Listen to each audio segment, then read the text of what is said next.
nous sommes sur le stand Evolucare au JFR 2023.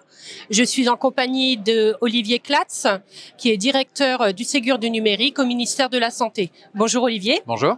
Est-ce que vous pouvez nous faire un petit focus sur la vague 1, donc le contexte et ce qui était attendu pour le couloir de l'imagerie, et nous faire un bilan sur la fin de cette vague 1 qui arrive? Alors déjà, pour parler vague 1, ça veut dire qu'il y a plusieurs vagues. Donc en effet, il y a vague 1, vague 2. Nous, on a fait le choix d'avoir une vague 1 qui est très orientée autour de l'alimentation des données. Donc pour le couloir imagerie, c'était avec le RIS, c'est en capacité d'envoyer le compte-rendu d'imagerie dans le dossier des patients. Donc ça s'appelle Mon Espace Santé. Donc ça, c'est vraiment le gros enjeu qu'on avait en vague 1. On a plutôt, en termes de bilan, un franc succès. Vous donnerez probablement vos chiffres, mais nous, au global, sur l'ensemble du marché, on est aux alentours de entre 80 et 90% du marché qui a basculé et qui alors peine encore pour des tas de raisons aujourd'hui à envoyer. Donc on est plutôt à 55% de l'objectif en termes d'envoi de documents, et on pense qu'on va rattraper là sur le couloir imagerie l'objectif d'envoi de ces documents. Mais on est plutôt très satisfait. Je pense les radiologues aussi là du déploiement de la vague 1 qui s'est fait non sans mal. Et puis on attend avec impatience la vague 2. Donc la vague 2 va démarrer. Quels sont ces nouveaux enjeux pour le couloir de l'imagerie?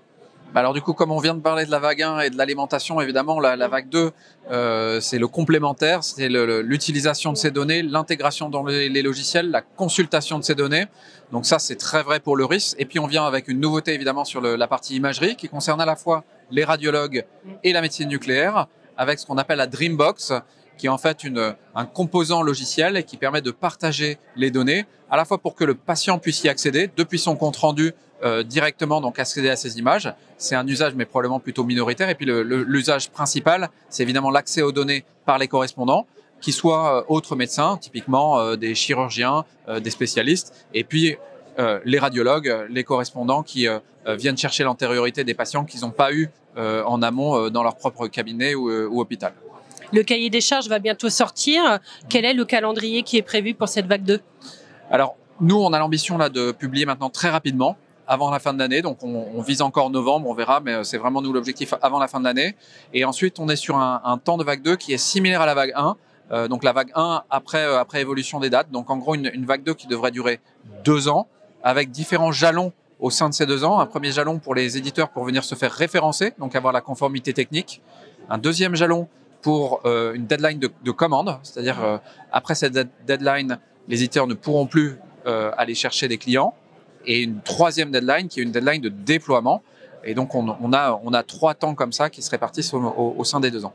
D'accord. Donc un nouveau challenge avec cette vague 2. Exactement. Merci Olivier d'être venu nous rendre visite sur notre stand. Merci beaucoup. Bon salon. Merci. Au revoir. Je suis à présent avec François Millot, qui est expert fonctionnel en imagerie médicale pour Evolucare. Bonjour François. Bonjour Raquel. J'étais précédemment avec Olivier Klatz, qui est le directeur de projet Ségur numérique au sein du ministère de la Santé. Il nous a fait un bilan très positif de cette première vague 1 côté radiologie. Quel a été le bilan côté Evolucare? Donc Evolucare Imagine a été agréé Ségur en juillet 2022. Nous avons dédié une équipe spécifique pour le déploiement du Ségur, ce qui nous a permis en avril 2023 d'avoir 80% de nos clients déployés et en fonctionnement, et en juillet 2023 d'avoir 90% de nos clients en état de fonctionnement avec le Ségur.